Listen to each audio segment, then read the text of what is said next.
जब आपके पास वेरिएबल की पावर क्या हो, 1 हो, तो ऐसे एक्सप्रेशन को आप लीनियर इक्वेशन कहते हो। क्योंकि वेरिएबल की पावर 1 है तो आप बोलोगे भैया लीनियर इक्वेशन तो है, कुछ भी रखो, लेकिन लेकिन लेकिन लेकिन ये जीरो नहीं रख सकते। आप जीरो रखोगे तो इनकी काया पलट जाएगी। जो बॉल पेन की कॉस्ट है, जो बॉल पेन की कॉस्ट है, the cost of ball pen is 5 rupees. Graph draw करते टाइम आपको एक चीज बस ध्यान में रखनी है। ध्यान में क्या रखनी है? इन फ्रैक्शन वाली वैल्यूज को अवॉइड करना है। हेलो भाई आयोटास, मेरा नाम है कुलदीप भंडारी और प्यार से बच्चे मुझे कुल्लू भैया के नाम से भी जानते हैं। एंड आज के इस सेशन में हम लोग बात करने वाले हैं लीनियर इक्वेशंस इन 2 वेरिएबल्स क्लास 9th का वन शॉट सेशन की। तो बेसिकली इस सेशन में होने क्या वाला है, सबसे पहले मैं कुछ एक्सपेक्टेशन सेट कर लेता हूं कि क्या आप आज के इस सेशन में सीखने वाले हो। तो लीनियर इक्वेशंस इन 2 वेरिएबल हमारे पास क्लास 9th का चैप्टर नंबर 4 है और इस चैप्टर का जो वेटेज है वो आप लोगों के पास रहता है 4 से 5 मार्क्स का आपके फाइनल एग्जाम्स में। और इस चैप्टर में NCERT, RD Sharma, RS Agarwal, NCERT exemplar, आप कोई सी भी किताब ले आओ, कोई सा भी सवाल उठा लो इस चैप्टर से। आज के इस सेशन में मैं आप लोगों को वो सारे टाइप के सवाल करवाने वाला हूं। इसका मतलब by the end of this session, अगर आप लोग इस सेशन को पूरा देखते हो तो आपके पास कोई भी क्वेश्चन आ जाए, कोई भी क्वेश्चन आ जाए इस चैप्टर से, आप लोग आसानी से बना सकते हो अगर आपने शिद्दत से कॉन्सेप्ट को समझ लिया तो बेसिकली मैं क्या कराने वाला हूं, पहले मैं आपको पूरा कॉन्सेप्ट एक्सप्लेन करूंगा कि क्या चीजें हैं, क्या मतलब है लीनियर इक्वेशंस का, लीनियर इक्वेशन इन 1 वेरिएबल क्या होता है, 2 वेरिएबल क्या होता है, सॉल्यूशंस क्या होते हैं। फिर हम लोग इसके ग्राफ को भी सीखेंगे। ग्राफ हालांकि डिलीटेड है बट बहुत सारे बच्चे, स्टेट बोर्ड्स के बच्चे भी हमारे इस वीडियो को देखते हैं तो उनके लिए उनके सिलेबस में ग्राफ्स आते, तो मैं ग्राफ रिलेटेड 1-2 क्वेश्चन करवाऊंगा आपको, है ना। तो आपका कोई भी सवाल आ जाए इस चैप्टर से आप लोग आसानी से कर सकते हो, क्योंकि ग्राफ बहुत इंपॉर्टेंट है आपके पास 10th ग्रेड में, इसलिए मैं यहां पे इसको सिखाऊंगा आपको। ठीक है जी, तो करें फिर आज का कार्यक्रम शुरू।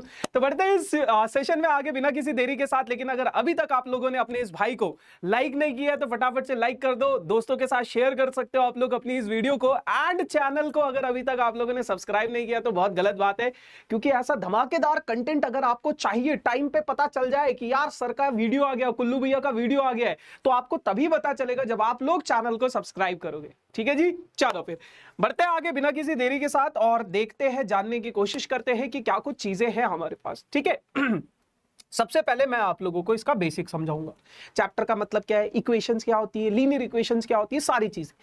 तो इस चैप्टर में सबसे पहले मैं आप लोगों को इक्वेशंस बताना चाहता हूं कि इक्वेशंस का मतलब क्या है। इक्वेशंस क्या होता है इक्वेशन, ठीक है, तो थोड़ा ध्यान से समझना। अच्छा एक और चीज है भाई, मैं जो है आप लोगों को बिल्कुल बेसिक से पढ़ाऊंगा, बेसिक से उठाऊंगा और एडवांस लेवल के क्वेश्चंस करवाऊंगा, ये मेरा आपसे प्रॉमिस है। आपको बस वीडियो को पूरा देखना है। अगर किसी बच्चे को लगता है कि यार मुझे तो इक्वेशन समझने की जरूरत नहीं है, मुझे तो पता है, तो आप लोग 2 या 1.5x की स्पीड पे देख सकते हो इस वीडियो को। बट मैं ये मान के चल रहा हूं कि आपको कुछ नहीं आता है, क्योंकि यहाँ पे एक ऐसा बच्चा भी बैठा होगा जिसको कुछ भी पता नहीं होगा, तो मैं उस बच्चे के हिसाब से पढ़ाऊंगा। ठीक है ना, तो बस अगर आपको लगता है कि आपको देखने की जरूरत नहीं है, आप थोड़ा सा आगे बढ़ सकते हो, इंक्रीज कर सकते हो स्पीड को। तो सबसे पहले, क्योंकि बेसिक समझना बहुत जरूरी है, इक्वेशन होता क्या है। तो यार इक्वेशन एक ऐसा एक्सप्रेशन होता है, इज एन एक्सप्रेशन, है ना, जिसमें चलो इसको थोड़ा सा मतलब डेफिनेशन इतना डेप्थ में भी नहीं जाते, तो इक्वेशन इसको थोड़ा सा सिंप्लीफाई करके समझते हैं। इक्वेशन एक ऐसा एक्सप्रेशन होता है जहां पे आपके पास वेरिएबल्स का यूज होता है, कांस्टेंट का यूज होता है, दोनों का या फिर दोनों में से किसी एक का यूज होता है, एंड आपके पास LHS और RHS 2 तरह की चीजें होती है। इक्वालिटी का साइन का यूज होता है, LHS और RHS, इस तरीके से 2 चीजें होती है। भैया क्या कह रहे हो यार, भैया कुछ समझ नहीं आ रहा है, क्या मतलब है, देखो आओ समझते हैं फिर दोबारा से। इक्वेशन एक ऐसा एक्सप्रेशन है जहां पे आपके पास वेरिएबल है, मान लो आपके पास x इज इक्वल्स टू 5। बचपन में हम पढ़ा करते थे ना इस तरीके के एक्सप्रेशंस को, है ना, 8th ग्रेड में आपने पढ़ा होगा।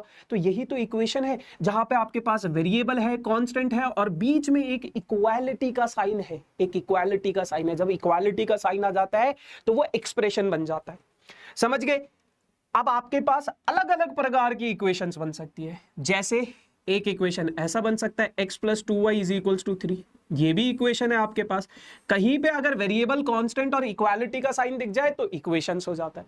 ठीक है, मान लो आपके पास है 5x minus 3y plus 4z is equals to 6, ये भी आपके पास एक इक्वेशन बन गया है। तो इक्वेशन एक ऐसा एक्सप्रेशन है जहां पे वेरिएबल हो, कांस्टेंट हो और साथ के साथ इक्वालिटी का साइन हो। ठीक है भैया, तो इसको बोला जाता है इक्वेशन। अब इस चैप्टर का नाम क्या है? इस चैप्टर का नाम है बेटा लीनियर इक्वेशन। तो अब हम लीनियर इक्वेशंस को समझते हैं कि लीनियर इक्वेशन क्या चीज होती है। इस चैप्टर का नाम है बेटा लीनियर इक्वेशन, है ना। टू वेरिएबल के बारे में बाद में बात करेंगे, पहले लीनियर इक्वेशंस की बात करते हैं। अच्छा, एक और चीज भैया, ये आपने वेरिएबल और कांस्टेंट तो लिख लिया, लेकिन ये समझाया ही नहीं कि वेरिएबल क्या होता है, कांस्टेंट क्या होता है। तो आओ समझो। वेरिएबल आपने पॉलिनोमियल्स में भी सीखा था। जिस बच्चे ने मेरी पॉलिनोमियल की वीडियो देखी है उसको पता है, भैया ने वेरिएबल बताया है विच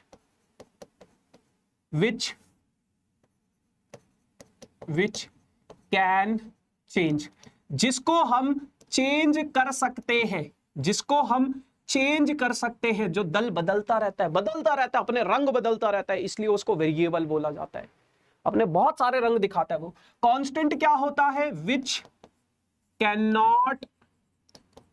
नॉट चेंज, जिसको आप चेंज नहीं कर सकते, उसको बोला जाता है कांस्टेंट। जनरली इन सभी वेरिएबल्स को हम अल्फाबेट से रिप्रेजेंट करते हैं, जैसे x हो गया, y हो गया, z हो गया, बहुत सारे अल्फाबेट p q r, है ना। और ये जो कांस्टेंट्स होते हैं इनको हम नंबर्स से रिप्रेजेंट कर सकते हैं, पॉजिटिव, नेगेटिव, रेशनल, इरेशनल, किसी भी प्रकार के नंबर से रिप्रेजेंट करते हैं। ठीक है भाई, तो ये दो चीजें हो गई आपके पास, वेरिएबल, कांस्टेंट, एक्सप्रेशन। अब बात करते हैं लीनियर इक्वेशंस की। तो लीनियर इक्वेशंस का क्या मतलब होता है? लीनियर इक्वेशंस का मतलब वो होता है बेटा इन विच ध्यान से समझना, in which power of variable is 1, in which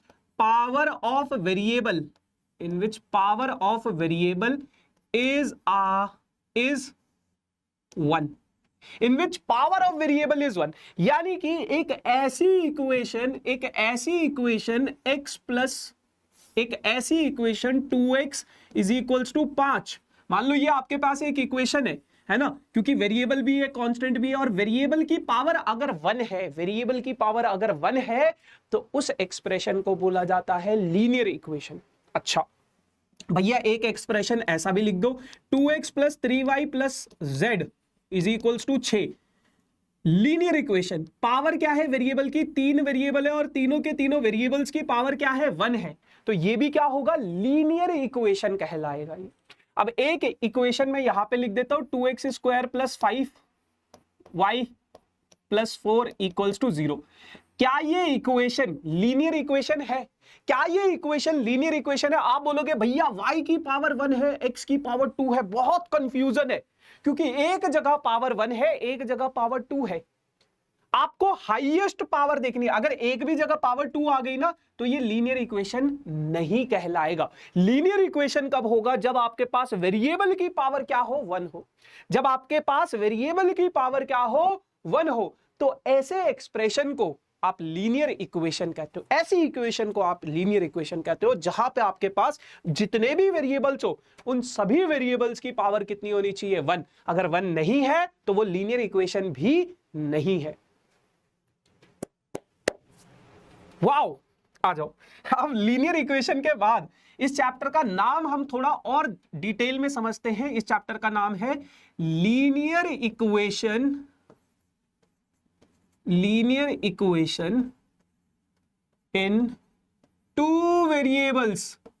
two variables. ये इस चैप्टर का असल नाम है। और अब आप लोग इस चैप्टर का असली मतलब समझोगे। बेटा लीनियर इक्वेशन आपने पढ़ा क्या? एक ऐसा इक्वेशन जहां पे पावर कितना होना चाहिए? 1 होना चाहिए। एक ऐसा इक्वेशन जहां पे वेरिएबल का पावर कितना होना चाहिए? 1 होना चाहिए। और linear equation in two variable, नाम से ही पता चल रहा है भैया कितने वेरिएबल्स होने चाहिए? 2 वेरिएबल्स होने चाहिए। तो आओ पढ़ें कुछ थोड़ा सा। x plus Y is equals to 4। x की पावर 1, y की पावर 1, लीनियर इक्वेशन है। दो वेरिएबल है एक्स और वाई, तो ये क्या कहलाएगा? Linear equation in two variable. एक एक्सप्रेशन है आपके पास 2x plus 3y minus 5 equals to 0, X की पावर 1 वाई की पावर 1, क्या कहलाएगा? Linear equation. कितने वेरिएबल है? दो वेरिएबल, तो इनको बोला जाएगा क्या? Linear equation in two variable. एक एक्सप्रेशन है आपके पास -5x minus 4y plus 6 equals to 0, कितने वेरिएबल्स है? दो वेरिएबल्स है, दोनों वेरिएबल्स की पावर क्या है? 1 है। तो linear equations in two variables, इसलिए इनको बोला जाएगा। ठीक बा, चलो आ जाओ। अब भैया मेरे पास एक एक्सप्रेशन है x plus 5 is equals to 6, क्या ये linear equation in two variable है? क्या ये linear equation in two variable है? आप बोलोगे भैया लीनियर इक्वेशन तो है, क्योंकि वेरिएबल की पावर 1 है। क्योंकि वेरिएबल की पावर 1 है तो आप बोलोगे भैया लीनियर इक्वेशन तो है, बट ससुरा दो वेरिएबल्स नहीं है यहाँ पे तो सिर्फ एक ही वेरिएबल है x, बाकी ये दो कांस्टेंट जरूर है बट वेरिएबल तो एक ही है। तो ये linear equation in one variable है। ये क्या है? ये है आपके पास linear equation in one variable. ठीक है भाई, फर्क समझ में आया? मतलब पता चला लीनियर इक्वेशन क्या होता है। सबसे पहले आपने सीखा इक्वेशन क्या होता है, जिसमें वेरिएबल हो, कांस्टेंट हो और इक्वालिटी का साइन हो, बस इतनी सी चीजें हैं। फिर उसके बाद आपने पढ़ा लीनियर इक्वेशन क्या होता है, जिसमें वेरिएबल तो है लेकिन पावर कितनी होनी चाहिए? 1 होनी चाहिए। 1 के अलावा कुछ भी पावर होगी तो वो लीनियर इक्वेशन नहीं होगा। ठीक है भाई, समझ में आ गया। फिर linear equation in two variable, two variable से पहले वन वेरिएबल समझो। वन वेरिएबल यानी कि जिसमें सिर्फ एक वेरिएबल है, टू वेरिएबल जिसमें दो वेरिएबल है, ऐसे ही जिसमें थ्री वेरिएबल्स होंगे वो linear equation in three variable होगा। ये चैप्टर का इंपॉर्टेंस बहुत ज्यादा है क्योंकि ये जो चैप्टर है आपके पास 10th ग्रेड में भी है, 10th ग्रेड में भी आपको देखने को मिलेगा ये वाला चैप्टर। तो मेक श्योर इसको यहां पे इसका बेसिक अच्छे से समझ लेना। ठीक है भाई, चलो आ जाओ। अब इस चैप्टर में और क्या चीज है, आपको ये पता चल गया लीनियर इक्वेशन है क्या नहीं है, तो आपको अब सब कुछ पता चल गया है linear equation in two variable के बारे में, है ना। Linear equation in two variable के बारे में सब कुछ पता चल गया। हमने यहाँ पे अलग अलग प्रकार से लीनियर इक्वेशंस की लिखी, कुछ एग्जांपल्स लिखे। अब बेटा इसके अंदर आता है एक इसका general term of linear equation. General term, या फिर इसको आप लोग ऐसे भी समझ सकते हो, इसको आप लोग बोलते हो standard form of linear equations in two variable. Standard form क्या होता है? स्टैंडर्ड फॉर्म होता है आप लोगों के पास ax plus by plus c बराबर किसके बेटा? 0 के। ax plus by plus c बराबर किसके बेटा? 0 के। ये आपके पास linear equation in two variable का स्टैंडर्ड फॉर्म है। भैया स्टैंडर्ड क्या होता है? जैसे हमारी बॉडी एक स्केलेटन के ऊपर होती है ना, तो हर इंसान का जो स्केलेटन होता है वो सेम होता है, बस उसके ऊपर शरीर लोगों का अलग अलग आ जाता है। यार बाल खराब हो गए मेरे, सही दिख रहे, ठीक है ना। तो ये क्या है? ये आपके पास, अब यहाँ पे आप a की वैल्यू को 2 रखो, b की वैल्यू को 3 रखो, c की वैल्यू को 1 रख लो, आपके पास एक linear equation in two variable आ जाएगा। a b c की वैल्यू को चेंज कर दो, बस आपके पास अलग अलग प्रकार के एग्जांपल्स आ जाएंगे। ठीक है जी। ये अब यहाँ पे एक चीज बस ध्यान रखना कि a b और c ये जो तीनों है, it can be any real number. ये क्या हो सकते हैं? Any real number. ये कोई भी रियल नंबर हो सकते हैं, कोई भी रियल नंबर हो सकते हैं। It can be any real number, ये कोई भी रियल नंबर हो सकते हैं। बस ध्यान ये रखना कि a और b कांट बी 0, a और b कभी भी 0 नहीं हो सकते। क्यों नहीं हो सकते? क्योंकि बेटा अगर मैं a को 0 रख दूं, है ना, तो ये मेरे पास ये जो है ये linear equation in two variable नहीं है बेटा, ये linear equation in one variable बन गया है। ये linear equation in one variable. ऐसे ही अगर मैं b को 0 रख दूंगा तो linear equation in one variable बन जाएगा वो। ठीक है, तो इस कारण से a और b की वैल्यू आप कुछ भी रख सकते हो। √2 रखो, √3 रखो, 4 रखो, 5 रखो, भैया कुछ भी रखो, लेकिन ये 0 नहीं रख सकते। आप 0 रखोगे तो इनकी काया पलट जाएगी, वो कुछ और ही हो जाएगा, है ना। तो जो इनका पापा है वो बदल जाएगा। अब इनका पापा, पहले इनका पापा था linear equation in two variable, फिर इनका पापा बन जाएगा linear equation in one variable. समझ में आया? वेरी गुड, आगे बढ़ते हैं, कुछ और चीजों को समझते हैं। तो इतनी कहानी मुझे थोड़ा बहुत समझ में आने लगी। जैसे मान लो मेरे पास एक एग्जांपल है 2x + 3y = 5। ये आपके पास linear equation in one variable है। सबसे पहले तो इसको स्टैंडर्ड फॉर्म में लिखो। स्टैंडर्ड फॉर्म का मतलब क्या है? ये 5 को इधर ले आओ, इधर बच गया आपके पास कितना 0। अब यहाँ पे अगर मैं आपसे पूछूं यहाँ पे a, b और c की वैल्यू क्या है, तो x का कोएफिशिएंट x के आगे जो लिखा है वो आपका a है, तो a कितना है बेटा 2 है। y का कोएफिशिएंट जो कि b के आगे लिखा है कितना है बेटा 3 है। c जो है कांस्टेंट टर्म है आप लोगों के पास, वो कितना है बेटा -5 है। तो a, b और c ये आप लोगों के पास हो गई ये चीज। ठीक है भाई, ये आपके पास इसका बेसिक है। अभी सॉल्यूशन भी है एक चीज, लेकिन उससे पहले कुछ और प्रकार के सवाल हम लोग देख लेते हैं। तो ये स्टैंडर्ड फॉर्म हमने पढ़ लिया, लीनियर इक्वेशन पढ़ लिया, इसके सॉल्यूशन को अभी हम पढ़ेंगे, है ना। इन दोनों के सॉल्यूशंस को अभी हम पढ़ेंगे, ग्राफ व्राफ सब बताएंगे। लेकिन उससे पहले एक सवाल है आप लोगों से, एक सवाल है जो कि मेरे दिल में है, और वो सवाल ये है कि express the following linear equation in the form of ax + by + c = 0, indicate the value of a, b and c in each case.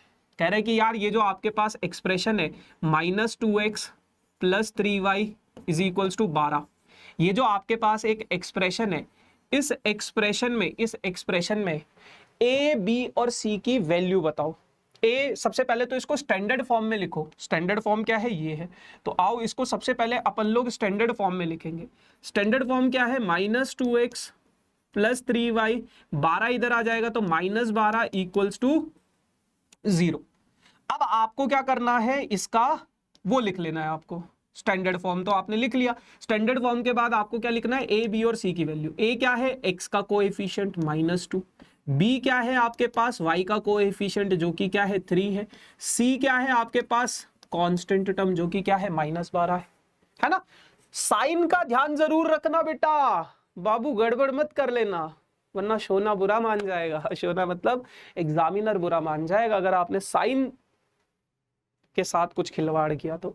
आ जाओ दूसरा वाला क्वेश्चन देखते हैं। दूसरा वाला क्या है? ये है आपके पास, कहता है x - y/2 -5 बराबर क्या है बेटा 0 के। इसको स्टैंडर्ड फॉर्म में लिखो। स्टैंडर्ड फॉर्म यानी कि RHS में 0 कर दो। RHS में पहले से 0 है। अब देखो a क्या होगा? x का कोएफिशिएंट कितना है 1।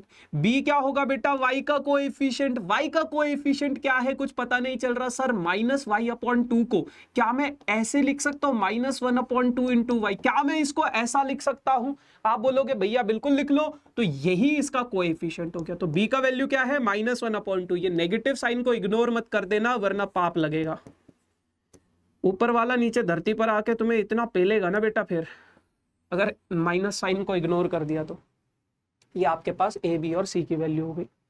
ठीक है, अच्छा इस वाले सवाल में ना मैं थोड़ा सा और आपको कुछ चीजें बताना चाहता हूँ। बहुत सारे बच्चे ना इसको इस तरीके से भी लिखते हैं कि मैं अपना सारा कुछ LHS से RHS में भेज दूं। तो ये जो इक्वेशन है ना, आप -2x को अगर मैं इधर भेजूं तो इधर बचेगा 0, -2x इधर आ जाएगा तो पॉजिटिव हो जाएगा, 3y इधर आएगा तो क्या हो जाएगा? -3y हो जाएगा, और 12 इधर पहले से है तो 12 ये हो जाएगा। अब यहाँ पे अगर मैं a का वैल्यू चेक करूं तो कितना हो जाएगा 2, b का वैल्यू चेक करूं तो कितना हो जाएगा -3, और c का वैल्यू चेक करूं तो +12। ये भी करेक्ट आंसर है, ये भी करेक्ट आंसर है। दोनों में से कोई भी आप यूज कर सकते हो। यहाँ पे बस देखना, यहाँ पे a पॉजिटिव है, यहाँ पे a नेगेटिव है, यहाँ पे b पॉजिटिव है, यहाँ पे b नेगेटिव है, यहाँ पे c नेगेटिव है, c पॉजिटिव। बस इसका फर्क होता है, बाकी कोई डिफरेंस नहीं है ना। चाहे आप उधर भेजो, चाहे आप इधर भेजो, चाहे आप LHS 0 करो, चाहे आप RHS 0 करो, दोनों केसेस में आपका आंसर एकदम सही होगा। 2x + 3y, आ जाओ इसको भी देख लेते हैं। ये सवाल है आपके पास 2x + 3y बराबर कितने? बराबर 0 के। बराबर किसके बेटा? 0 के। अब यहाँ पे अगर मैं a की बात करूं तो 2 है, b की बात करूं तो क्या है 3 है, c की बात करूं तो c, आप बोलोगे भैया कुछ भी नहीं है। तो क्या मैं इस इक्वेशन को ऐसा लिख सकता हूं 2x + 3y बराबर 0 + 0 = 0? क्योंकि 0 ऐड करूंगा तो उसका तो है ही नहीं ना, कुछ नहीं है, 0 लिख दिया मैंने, कोई दिक्कत हो गई? -0 करो, +0 करो, कुछ भी करो, कुछ भी करो, तो C का वैल्यू क्या है, 0 है। ये इसका स्टैंडर्ड फॉर्म है ना, क्योंकि उसको C को दिखाना है। अब C तो है ही नहीं ससुरा, तो दिखाओगे कैसे, ऐसे ही तो दिखाओगे 0 लिख के। ठीक है, चलो y is equals to x by 2, y is equals to x by 2। देखो दो तरीके, एक तो सबसे पहले इसको इधर भेज दो, तो ये हो जाएगा 2y is equals to x। अब या तो इसको इधर भेज दो या तो इसको इधर भेज दो, तो 0 is equals to x minus 2y, 0 is equals to x minus 2y। अब यहां पे अगर मैं आपसे a b और c पूछूं तो सबसे पहले स्टैंडर्ड फॉर्म में लिखो। स्टैंडर्ड फॉर्म क्या है, 0 is equals to x minus 2y। c तो है ही नहीं, तो 0 लिखो ना भाई। a का वैल्यू 1, b का वैल्यू -2 और c कितना, c भैया 0, c कितना, c 0। a b c वहां से निकले पंडित जी। ठीक है, ऐसे करना है। नेगेटिव साइन को बस आपको इग्नोर नहीं करना। अगर आपने नेगेटिव साइन इग्नोर कर दिया ना तो मुझसे बुरा कोई नहीं होगा। नेगेटिव साइन इग्नोर नहीं करना है, ठीक है ना। चलो मार्क्स कट जाएंगे, बेसिकली बस यही है। ठीक है चच्चा, आ जाओ, इसके बारे में भी बात करेंगे, लेकिन इससे पहले कुछ और चीजें मैं आप लोगों को बताना चाहता हूं। देखो अब वो आपको क्या बोलेगा, ये पहला बेसिक सवाल है आपके पास, है ना। आप एक्सरसाइज 4.1 में देखोगे इसी प्रकार का सवाल है। अब इससे रिलेटेड कुछ भी आए आपके पास, आप उसको आसानी से बना सकते हैं। अब वो क्या बोलता है, अब वो ये बोलता है कि अगर आपके पास 2x प्लस 5 इक्वल्स टू मान लो 6 है। ये क्या है बेटा, ये आपको क्लियरली दिख रहा है linear equation in one variable है। ये क्या दिख रहा है, linear equation in one variable. वो बोलेगा इसको linear equation in two variable के फॉर्म में रिप्रेजेंट करो। इसको रिप्रेजेंट करो आप इस फॉर्म में, ax plus by plus c equals to 0। इस फॉर्म में रिप्रेजेंट करो। कैसे रिप्रेजेंट करोगे, तो भैया अंकल ने अभी अभी आपको बताया है क्या, 2x प्लस, अगर मैं y को 0 के साथ मल्टीप्लाई करूं तो 0 हो जाएगा, है ना। तो यहां पे y है नहीं, तो ऐसे लिख दिया मैंने, और ये 6 को इधर ले आऊंगा तो 0 ऐसा बन जाएगा। तो ये क्या हो जाएगा, 2x plus 0 into Y minus 1 equals to 0। 5 में से 6 गए तो कितना बचेगा, -1। तो अब आपने इसको इस फॉर्म में लिख दिया। हालांकि ये linear equation in one variable है, लेकिन आपने क्या किया, इसको linear equation in two variable के फॉर्मेट में रिप्रेजेंट कर दिया। कैसे, बस y को 0 से मल्टीप्लाई करके। तो अब यहां पे a का वैल्यू कितना है बेटा 2, b का वैल्यू कितना है 0 और c का वैल्यू कितना है -1। ये linear equation in two variable नहीं है, ये मत सोचना ये linear equation in two variable है, ये linear equation in one variable, but आपने रिप्रेजेंट कर दिया इसको लीनियर इक्वेशन इन। ठीक है, बुझे। चल अब बात करते हैं, अपने इस प्रश्न की। पहले ये वाला, अरे ससुरा सॉल्यूशन कहां से आ गया, अरे भाई कहां है, अब कहां है बे, हाँ ये रहा। द कॉस्ट ऑफ, अच्छा अब देखो आपके पास में वैसे इस टाइप के क्वेश्चन ज्यादा आते नहीं है यहाँ पे, बट अगर दिन खराब होगा ना तो ये वाला सवाल आ जाएगा। इसको बोला जाता है बेटा वर्ड प्रॉब्लम, और ये वर्ड प्रॉब्लम आपको 10th ग्रेड में सबसे ज्यादा परेशान करने वाली है। 10th ग्रेड में सबसे ज्यादा परेशान अगर आपको कोई करेगा तो ये वर्ड प्रॉब्लम और प्रूविंग क्वेश्चन होंगे। तो इन वर्ड प्रॉब्लम का बेसिक समझ लो यार। यहीं पे क्या कहता है, ये कहता है the cost of ball pen is ₹5 less than the half of the cost of fountain pen. Write the statement as a linear equation in two variable. अच्छा, क्या होती है वर्ड प्रॉब्लम? वर्ड प्रॉब्लम होती है जिसमें आपके पास एक स्टेटमेंट दी जाती है और उस स्टेटमेंट को आपको रिप्रेजेंट करना होता है एक इक्वेशन, यानी कि एक मैथमेटिकल एक्सप्रेशन में। मतलब समझ रहे हो, ये स्टेटमेंट दी गई है इंग्लिश में, इसको मैथ्स में कन्वर्ट करना हो। ओ माय गॉड, इंग्लिश को मैथ्स में रिप्रेजेंट करना है, इंग्लिश को मैथ्स में रिप्रेजेंट करना है, इस स्टेटमेंट को मैथमेटिकल इक्वेशन में रिप्रेजेंट करना है। कैसे करोगे, आओ समझते हैं। क्या कह रहे हैं, ये कहता है the cost of ball pen is ₹5 less than the half of the cost of fountain pen. Right the statement as a linear equations in two variables. आपको अपनी इस इक्वेशन को टू वेरिएबल्स में लिखना है, लेकिन उससे पहले सवाल को समझो। कह रहा है कि भैया आपके पास क्या है, the cost of ball pen. एक बॉल पेन है आपके पास, ठीक है, एक बॉल पेन है। जो बॉल पेन की कॉस्ट है जो बॉल पेन की कॉस्ट है, the cost of ball pen is 5 rupees less than the half of fountain pen. Ball pen की जो कॉस्ट है वो फाउंटेन पेन की कॉस्ट के हाफ से 5 रुपए कम है। यही तो बोला है उसने, बॉल पेन की जो कॉस्ट है फाउंटेन पेन के हाफ से 5 रुपए कम है। बॉल पेन की जो कॉस्ट है फाउंटेन पेन के हाफ से 5 रुपए कम है। यही तो बोला उसने। अब इसको लीनियर इक्वेशन इन 2 वेरिएबल में रिप्रेजेंट करना है। उसके लिए आपको 2 वेरिएबल्स चाहिए। आप वेरिएबल्स कैसे लोगे यार? एक ये बॉल पेन वेरिएबल मान लो, एक ये फाउंटेन पेन को वेरिएबल मान लो। तो क्या करोगे आप लिखोगे let the cost of ball pen, ball pen की कॉस्ट को आपने x रुपीज मान लिया।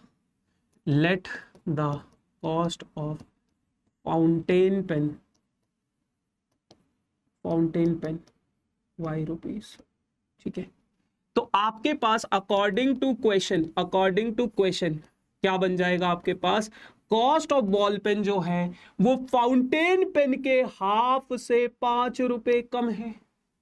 यही तो इक्वेशन है। इसको थोड़ा सा और सजाओगे तो ये आपके पास बन जाएगा x इज इक्वल्स टू, दोनों का एलसीएम लोगे 2, y माइनस 5 इंटू 2 कितना हो जाएगा? 5 इंटू 2 कितना हो जाएगा? 10। तो ये 2 को इधर भेज दोगे तो 2x is equals to y minus 10 हो जाएगा। सब कुछ LHS से RHS में ले आओ तो x minus 2x minus y plus 10 equals to 0। ये आपके पास फाइनल इक्वेशन आ जाएगी।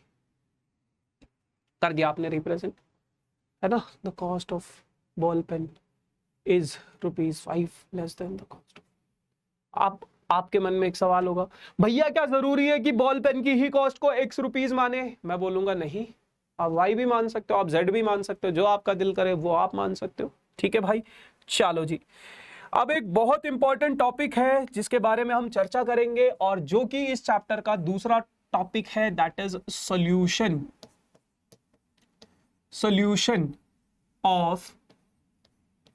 Of linear equation in 1 variable.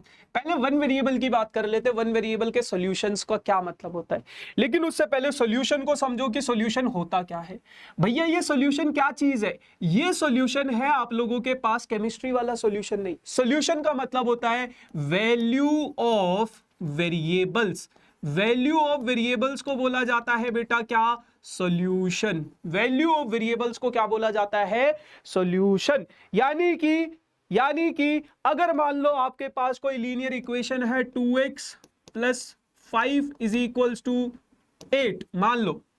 अब यहां पे अगर मैं वेरिएबल की वैल्यू निकालूं तो वो क्या होगी? 2x is equals to 8 minus 5, 2x is equals to 3 और x का वैल्यू कितना आ जाएगा? 3/2। तो वेरिएबल का वैल्यू कितना आ गया है? 3/2। इसका मतलब क्या है? इस इक्वेशन का सॉल्यूशन क्या है? 3/2। इस इक्वेशन का सॉल्यूशन क्या है? 3/2। ये सॉल्यूशन का मतलब है। अच्छा ठीक है,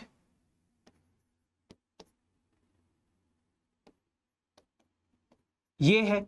यहां से वैल्यू ऑफ वेरिएबल निकाल लो, 9 माइनस 4। तो वेरिएबल का वैल्यू कितना आ गया? 5 आ गया हुआ। तो इस इक्वेशन का सॉल्यूशन कितना है? 5 है। तो value of variables which satisfy your equation। ठीक है, एक्चुअल में ये इसकी डेफिनेशन है, बट डेफिनेशन से हमें क्या लेना देना? हमें तो बस समझ में आना चाहिए कि यार x, अगर आपके पास वेरिएबल x है तो जो भी x का वैल्यू आएगा वही उसका सॉल्यूशन होगा, जो भी y का वैल्यू आएगा वही उसका सॉल्यूशन होगा। ये इसका सॉल्यूशन है। अच्छा, लीनियर इक्वेशन इन 1 वेरिएबल हो गया। अब लीनियर इक्वेशन इन 2 वेरिएबल। अच्छा, यहाँ पे अगर मैं एक चीज देखूं तो इस इक्वेशन का आपके पास क्या आया? एक सॉल्यूशन आया। ये दूसरी इक्वेशन थी तो इसका भी कितना सॉल्यूशन आया? सिर्फ एक सॉल्यूशन आया। अब बात करते हैं लीनियर इक्वेशन इन 2 वेरिएबल। तो सॉल्यूशन ऑफ, ये इंपॉर्टेंट है भैया, linear equations in 2 variable. Solution of linear equations in 2 variable. आओ समझते हैं। तो यार जो linear equations in two variable है आप लोगों के पास, मान लो आपके पास है 2x plus 3y is equals to 5। अब आपको इसका सॉल्यूशन निकालना है। अब आपको क्या करना है, इसका सॉल्यूशन निकालना है। कैसे निकालोगे, कैसे निकालोगे? आप बोलोगे भैया यार इसको अगर मैं इधर भेजूंगा उधर भेजूंगा कुछ समझ नहीं आ रहा है, क्या होगा? ठीक है, तो इनके सॉल्यूशन आप कैसे निकालते हो बेटा, आओ समझते हैं। इसमें ना आप कोई भी रैंडम वैल्यू सब्स्टिट्यूट कर दो किसी भी वेरिएबल की। क्या बात कर रहे हो भैया? अच्छा एक काम करते हैं, इसको थोड़ा आसान बनाने के लिए ना इसको 6 ले लेते हैं। ये 6 है अपने पास। आप x की वैल्यू कुछ भी मान लो। क्या बात कर रहे हो भैया, क्या मैं x की वैल्यू 0 मान सकता हूं? बोलूंगा हाँ, x की वैल्यू 0 मान लो। तो x की जगह पे अगर मैं 0 रखूं तो y का वैल्यू निकल जाएगा आपके पास यहां से कुछ। तो y का वैल्यू कितना हो जाएगा आपके पास? y का वैल्यू हो जाएगा 6/3 यानी कि 2। तो x अगर आपके पास 0 रखा आपने तो y का वैल्यू कितना आया? 2। भैया क्या यही इसके सॉल्यूशन है? हाँ भाई यही इसके सॉल्यूशन है। अच्छा भैया यार मेरा मन नहीं करता है 0 रखने का, मैं सोच रहा हूं कि y को 0 रख लूं। y को 0 रख सकते हैं क्या? बिल्कुल रख सकते हो यार, y को 0 रख लो। तो ये हो जाएगा आपके पास 2x plus 3 into 0 is equals to 6। तो 2x plus 0 is equals to 6। तो 2x इज इक्वल्स टू 6 और x का वैल्यू कितना आ गया? 3 आ गया। भैया क्या ये भी इसका सॉल्यूशन है? बिल्कुल भाई बिल्कुल, ये भी इसका सॉल्यूशन है। आप y को 0 रख लो, x को 0 रख लो। अच्छा भैया यार मेरे को 0 बिल्कुल पसंद नहीं है, क्या मैं कुछ और वैल्यू रख सकता हूँ? क्या मैं x की जगह पे 1 रख दूं? अरे भाई 1 रख लो यार। x की जगह पे अगर मैं 1 रखता हूं तो ये हो जाएगा 2 into 1 plus 3y is equals to 6। तो ये हो जाएगा 2 plus 3y is equals to 6। तो 3y is equals to 6 minus 2 यानी कि 4। 2 उधर जाएगा तो माइनस हो जाएगा, तो 6 माइनस 2 यानी कि 4। और y का वैल्यू कितना हो जाएगा? 4/3। क्या भैया ये भी इसका सॉल्यूशन है? अरे हाँ भाई ये भी इसका सॉल्यूशन है, ये भी इसका सॉल्यूशन है। अच्छा भैया यार क्या मैं y की वैल्यू को या x की वैल्यू को कोई बड़ा नंबर मान सकता हूं?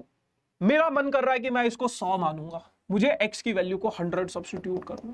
क्या ऐसा कर सकता हूं? अरे हाँ भाई कर ले, इसको 100 सब्स्टिट्यूट कर दे, जो तेरा मन कर रहा है वो सब्स्टिट्यूट कर दे। तो 2 into 100 plus 3y is equals to 6।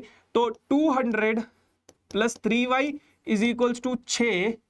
200 उधर जाएगा तो माइनस हो जाएगा, तो 6 माइनस 200 और ये हो जाएगा 3y is equals to 194 minus 194। और y का वैल्यू कितना हो जाएगा? माइनस 194/3। 3 से कटेगा? नहीं कटेगा।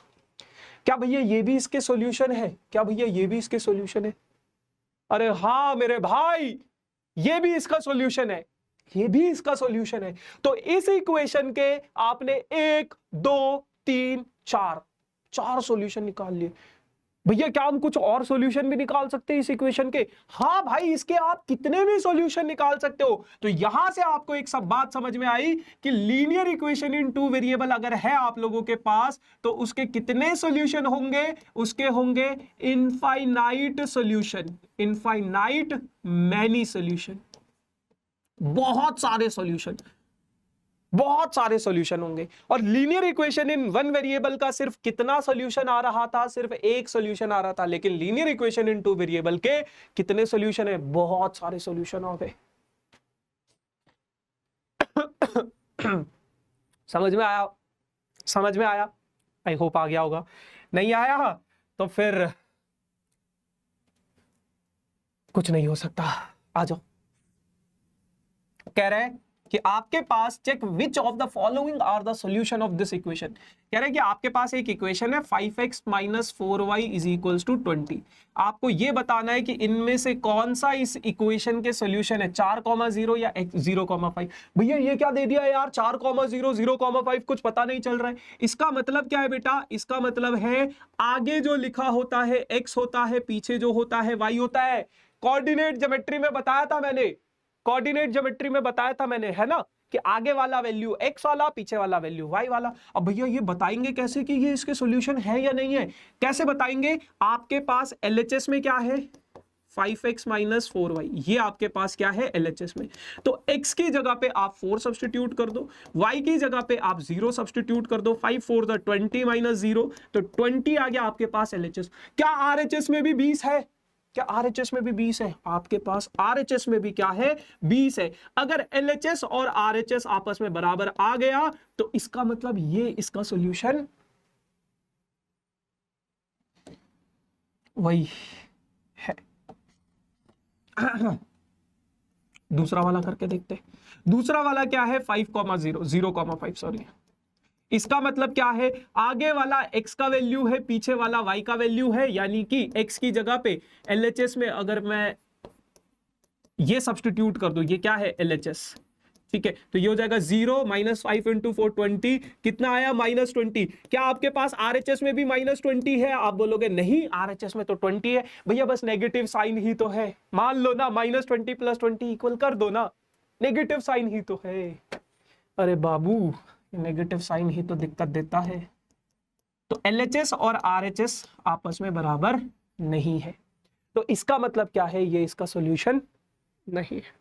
ठीक है, ऐसे आपको बताना होता है कि कौन किसका सॉल्यूशन है। भैया थक लग गई यार बहुत ज्यादा, पानी पी लेते।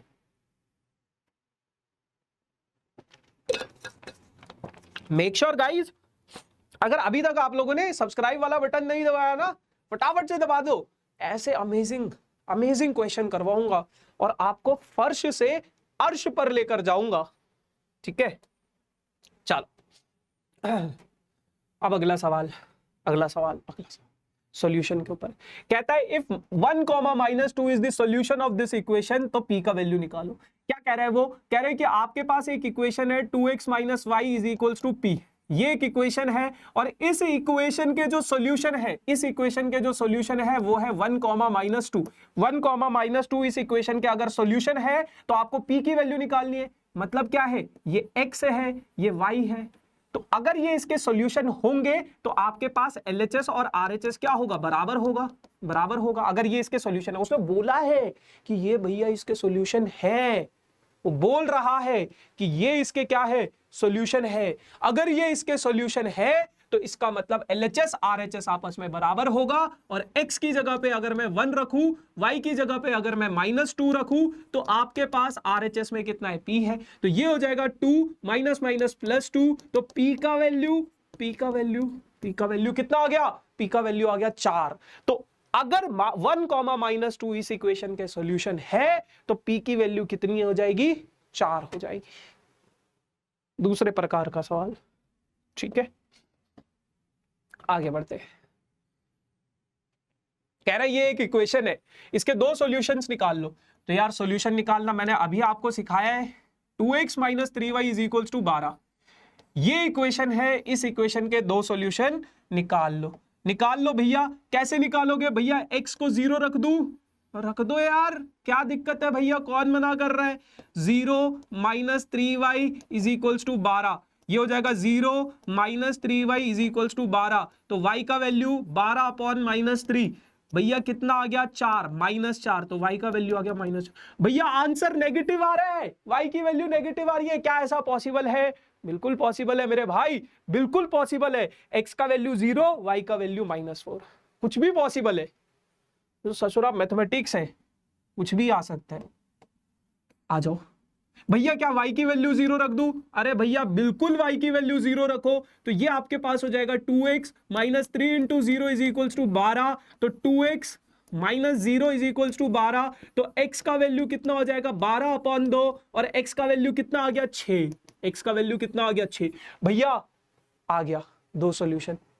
क्या आप सिर्फ 2 ही सॉल्यूशन निकाल सकते हो? नहीं भैया, हम तो बहुत सारे सॉल्यूशन निकाल सकते हैं, आपने बताया। तो इसके 2 सॉल्यूशन कौन से हो गए? जब x 0 था तो y -4 था, जब x आपके पास 6 था तो y कितना था? 0 था। ये 2 इसके सॉल्यूशन हो गए। अब आपके मन में एक सवाल होना चाहिए कि भैया आप बार-बार 0 क्यों सब्स्टिट्यूट कर रहे हो? 0 इसलिए सब्स्टिट्यूट कर रहे हो, एक तो कैलकुलेशन ईजी हो रही है, और जितना छोटा नंबर आप यूज करोगे ना, कैलकुलेशन उतनी इजी होगी आपकी। तो इसलिए मैं 0 सब्स्टिट्यूट कर रहा हूं। ठीक है, आपका मन करे कोई नेगेटिव नंबर सब्स्टिट्यूट करने का, कर देना भाई, जो आपका दिल करे वो कर सकते हो। ठीक है, आ जाओ अगला सवाल। In some countries, the temperature is measured in Fahrenheit, whereas the country like in India, it is measured in Celsius. Here, the linear equation that converts Fahrenheit to Celsius, itna, if the temperature is minus 40 degree Celsius, then what is the temperature in Fahrenheit? देखो यार, कुछ देश है जहां पे temperature Fahrenheit में वो किया जाता है, मेजर किया जाता है, हमारी बॉडी का टेम्परेचर भी फ़ारेनहाइट में मेजर किया जाता है, और कुछ कंट्रीज ऐसी है जहां पे टेम्परेचर सेल्सियस में वो मेजर किया जाता है, ठीक है। तो अब आपके पास ये एक इक्वेशन है, फ़ारेनहाइट और सेल्सियस के बीच में एक रिलेशन बताया गया है कि फ़ारेनहाइट 1 फ़ारेनहाइट किसके बराबर है, 9/5 डिग्री सेल्सियस प्लस 32 इसके बराबर है। तो अब उसने क्या बोला है, अगर आपका टेम्परेचर माइनस 40 डिग्री सेल्सियस है तो फ़ारेनहाइट में कितना होगा, तो निकाल लो यार, बहुत इजी है ये तो।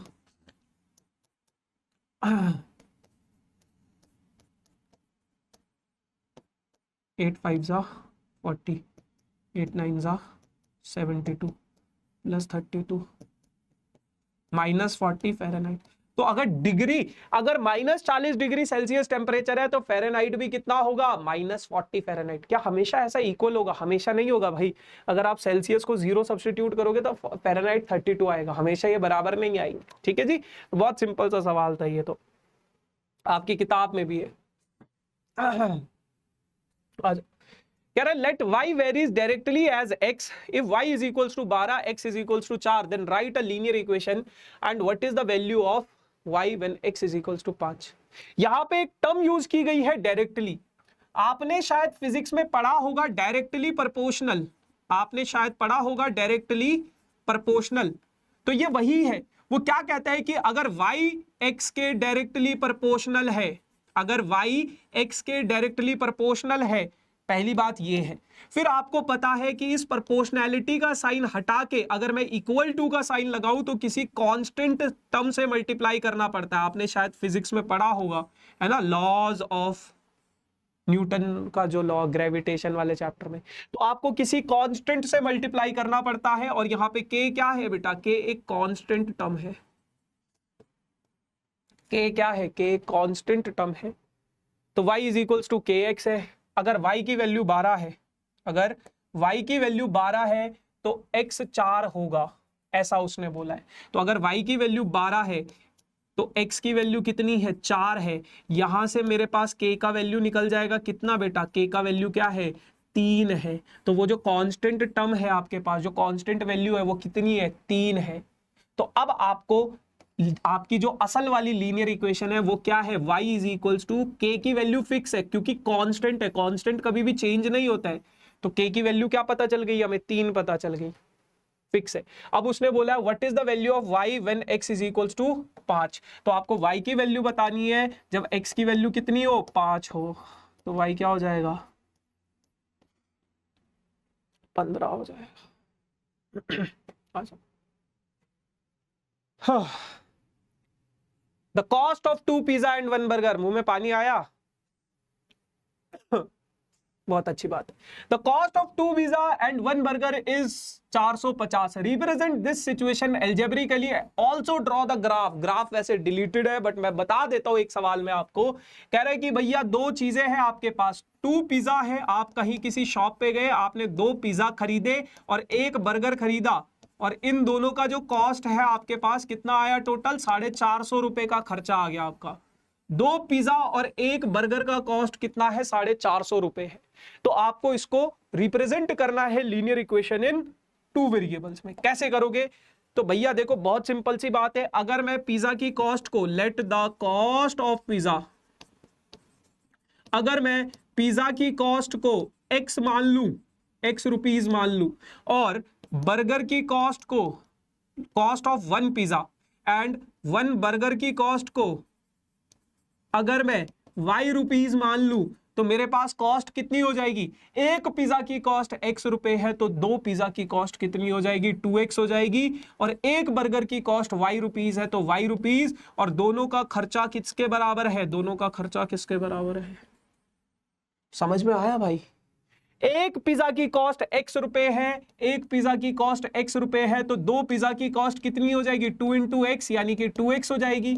और एक बर्गर की कॉस्ट अगर y रुपए है और इन दोनों को अगर मैं जोड़ता हूं तो वो किसके बराबर है, 450 रुपए खर्च किए ना, पिज्जा के आपने 2x रुपए दिए, बर्गर के आपने y रुपए दिए, टोटल खर्चा किसके बराबर आ गया 450। अब कह रहे हैं इसका ग्राफ भी बनाओ। अरे भरबू ग्राफ बनाओ भैया, आ जाओ। 2x plus Y is equals to 450। बेटा अगर मैं y को 0 रख दूं तो, अच्छा एक काम करो, पहले x को 0 रख दो, x को 0 रखूं तो ये हो जाएगा 2 इंटू 0 plus Y is equals to 450। तो ये हो जाएगा y का वैल्यू कितना आ जाएगा 450 आ जाएगा। ठीक है, x 0 है, y कितना है 450 है। ठीक है, अच्छा ग्राफ ड्रॉ करने के लिए आपको सोल्यूशन निकालने पड़ते हैं, ये मैं बताना भूल गया। ठीक है, ग्राफ कैसे ड्रॉ करते हो उसके लिए आपको सोल्यूशन निकालने पड़ते हैं। और कितने सोल्यूशन निकालने पड़ते हैं, कम से कम 2, एटलीस्ट 2, है ना। कहीं कहीं पे आपको बोलते हैं 3 निकालो, बट 2 से भी बात बन जाएगी। एटलीस्ट 2 सोल्यूशन, कम से कम 2 से ज्यादा आप कितने भी निकाल लो वो आपकी श्रद्धा भक्ति है। ठीक है, आ जाओ।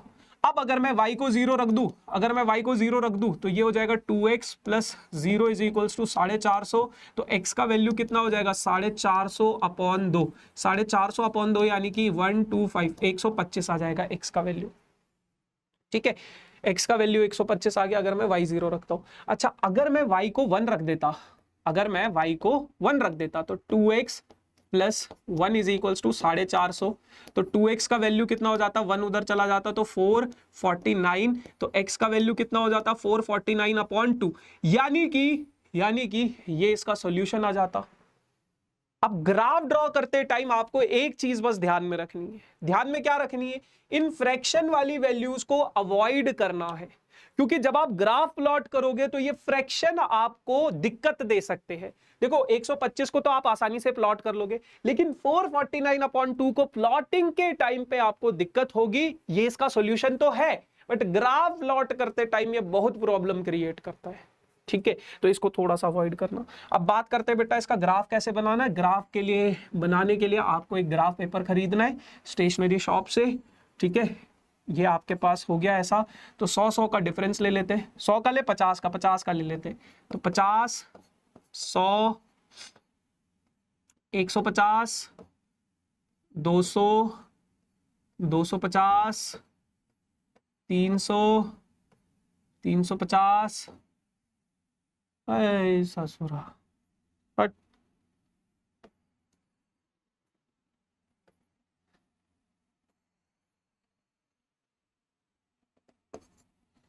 0, 50, 100, 150, 200, 250, 300, 350, 400, 450, 50, 100, 150, 200, 250, 300। अब उसने क्या बोला था, आपका सॉल्यूशन क्या आया, जब x 0 था तो y कितना था 450 था। x 0 y 450, कोऑर्डिनेट ज्योमेट्री में सीखा है कैसे, x 0 है तो y क्या है 450 है, ये है 0, 450। y अगर 0 था, अगर आपका y 0 था तो x की वैल्यू कितनी थी आपके पास 125 थी, यानी कि x अगर 125 है कहां होगा, यहां पे होगा। तो y कितना है आपके पास 0 है, तो x क्या है 125, 0। बस इन दोनों पॉइंट्स को ज्वाइन कर दो, स्केल से ज्वाइन कर देना। तो बस ये आपके पास 2x plus Y is equals to 450, इसका ग्राफ है। ये ऐसा बनता है, इसका ग्राफ स्ट्रेट लाइन ग्राफ बनता है। ठीक है, अब इस ग्राफ की एक और खासियत सुनो, एक और खासियत सुनो बेटा। अगर आपके पास कोई भी लीनियर इक्वेशन इन 2 वेरिएबल है, कोई भी लीनियर इक्वेशन इन 2 वेरिएबल है आपके पास, ये उसका ग्राफ है। किसका ग्राफ है, ax plus by plus c equals to 0। Linear equation in 2 variable का अगर ये आपके पास ग्राफ है, तो इस लाइन पे आने वाले जितने भी पॉइंट्स होंगे, ये जो जितने भी पॉइंट्स है इस लाइन पे, ये सारे के सारे पॉइंट्स, ये सारे के सारे पॉइंट्स इस इक्वेशन के क्या कहलाएंगे, क्या कहलाएंगे, सॉल्यूशंस। ये सारे के सारे पॉइंट्स इस इक्वेशन के क्या है, सॉल्यूशन। यानी कि अगर आपके पास कोई linear equation in two variable है, जब आप उसका ग्राफ ड्रॉ करते हो तो उस पे आने वाले सभी पॉइंट्स, उस पे आने वाले सभी पॉइंट्स उस इक्वेशन के क्या होते हैं, सॉल्यूशंस होते हैं, सॉल्यूशंस होते हैं। ठीक है जी, चलो बस यार यही चीज थी। ओ हो ये 125 नहीं भाई, ये 225 था, 225 था। तो इसको थोड़ा सा देख लेना। हाँ, ये यहाँ पे बनेगा, ये यहाँ पे बनेगा कहीं पे 225, ये ऐसा आएगा ग्राफ। ठीक है, तो वो थोड़ा सा देख लेना। आ जाओ। The path of an aeroplane is given by this. कह रहे हैं कि एक एरोप्लेन है, उसका पाथ इस इक्वेशन से रिप्रेजेंट किया गया है। उसको क्वेश्चन बनाने के लिए कुछ भी बकवास कर देते हैं, है ना। एक एरोप्लेन है, उसका पाथ जो है इस तरीके से आपको डिफाइन किया गया है। रिप्रेजेंट द ग्राफिकली, अब ग्राफ आप ड्रॉ कर सकते हो, है ना। मैं क्योंकि ग्राफ ज्यादा है नहीं अपने सिलेबस में, मैंने एक क्वेश्चन करवा दिया, अब आप इसका ग्राफ बना सकते हो। Show that the point this lies on the graph. आपको ये बताना है क्या ये दोनों पॉइंट इस ग्राफ पे लाई करेंगे। तो मैंने आपको बताया है जब आप इसका ग्राफ ड्रॉ करोगे, जब आप इसका ग्राफ ड्रॉ करोगे तो इस तरीके से इसका ग्राफ बनेगा। अब वो कह रहे हैं क्या, -4, -6, मान लो -4, -6 इधर होगा कहीं, तो इसका ग्राफ ऐसा नहीं बनेगा, इसका ग्राफ बनेगा लगभग ऐसा। तो मान लो -4, -6 यहां पे है, तो क्या ये -4, -6 आपके पास इस पॉइंट पे इस ग्राफ का, इस इक्वेशन का जब आप ग्राफ बनाओगे तो ये पॉइंट इस पे लाई करेगा या नहीं करेगा। ये कब लाई करेगा, ये कब लाई करेगा, ये कब लाई करेगा, जब -4, -6 इसका सॉल्यूशन होगा। जब -4, -6 इसका सॉल्यूशन होगा तभी तो ये इस पे लाई करेगा। और सॉल्यूशन अगर ये इसका है तो ये इस इक्वेशन को सेटिस्फाई करेगा। LHS RHS को बराबर होना चाहिए। तो LHS क्या है आपके पास, 3x - 4y। x की जगह पे अगर मैं -4 सब्स्टिट्यूट करूं, y की जगह पे अगर मैं -6 सब्स्टिट्यूट करूं तो -12 + 24, तो ये हो जाएगा 12। क्या LHS RHS इक्वल है, क्या RHS LHS इक्वल है?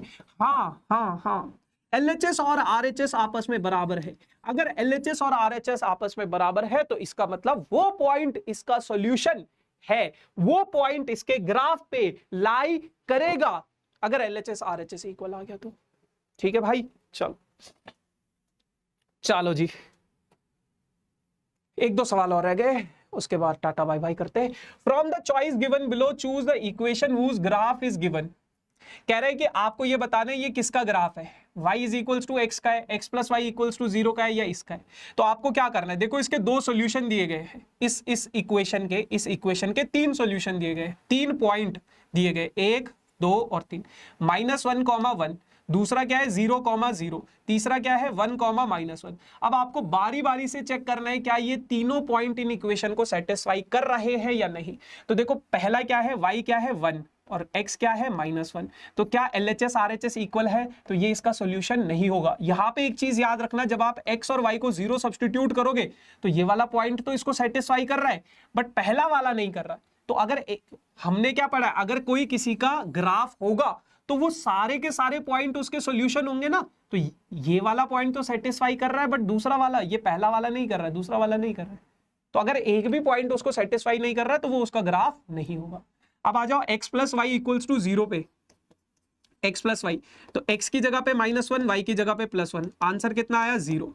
x की जगह पे 0, y की जगह पे 0, आंसर कितना आया 0। x की जगह पे +1, y की जगह पे -1, आंसर कितना आया +1 -1 0। ये तीनों पॉइंट को सेटिस्फाई कर रहा है तो ये इसका ग्राफ होगा।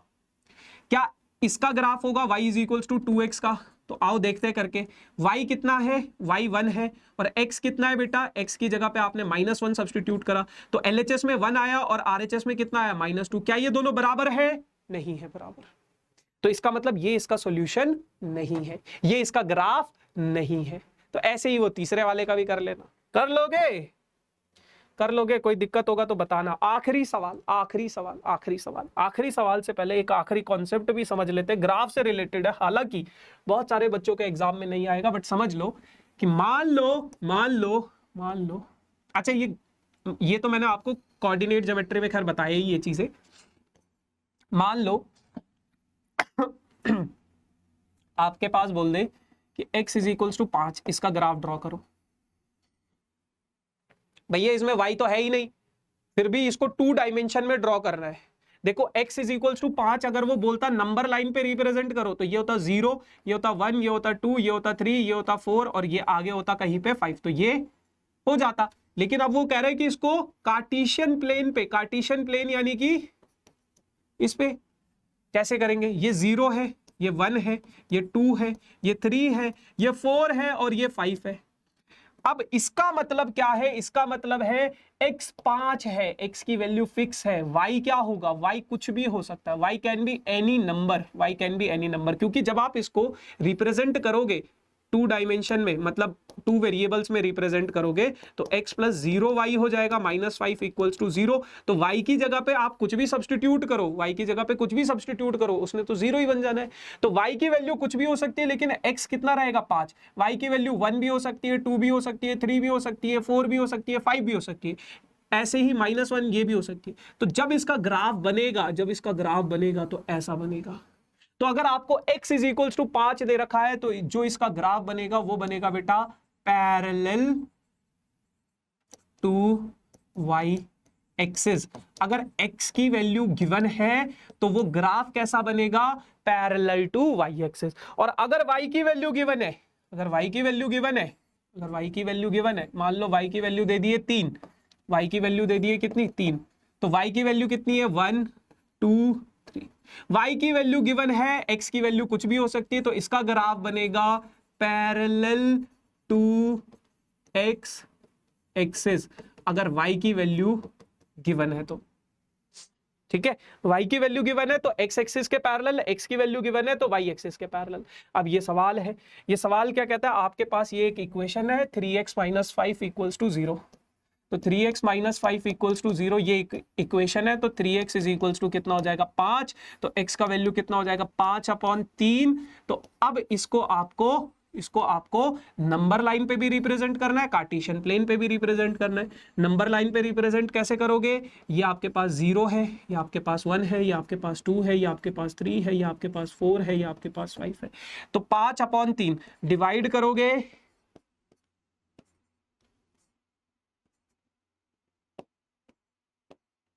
तो 1.67 के आसपास, तो लगभग यहां पे कहीं पे आएगा ये। ठीक है ना, तो ये आप कर लोगे। कार्टेशियन प्लेन पे कैसे करोगे? देखो कार्टेशियन प्लेन पे ऐसे करोगे,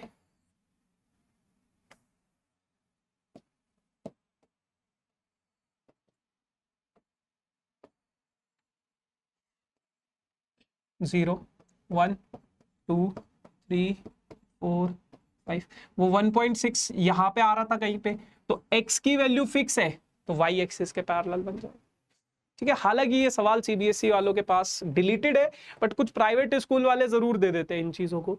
ठीक है, ग्राफ रिलेटेड क्वेश्चन। तो आई होप यार मैंने कोई भी प्रकार का सवाल मिस नहीं किया। अगर मैंने मिस कर दिया तो आप लोग कमेंट सेक्शन में मुझे जरूर बताना कि भैया इस टाइप के सवाल आपने नहीं करवाए हैं, है ना, तो मैं जरूर उसके ऊपर वीडियो बनाऊंगा। बाकी होमवर्क क्वेश्चन ये है आप लोगों के पास, आपको इसका आंसर कॉमेंट सेक्शन में देना है। जो कमेंट होता है ना, जब ये वीडियो के नीचे आप देख रहे होगे तो वहां पे इसका आंसर मुझे बताना कि इसका आंसर क्या है, क्या उसका इक्वेशन बनेगा, क्या उसके सॉल्यूशन होंगे। सिर्फ 2 सॉल्यूशन लिखने हैं, मल्टीपल आंसर आ सकते हैं बच्चों के। बाकी किसी बच्चे को इंस्टाग्राम पे फॉलो करना हो, ये मेरा इंस्टाग्राम आईडी है। बाकी make sure guys do like share and subscribe this channel for this type of amazing videos. Tata bye bye.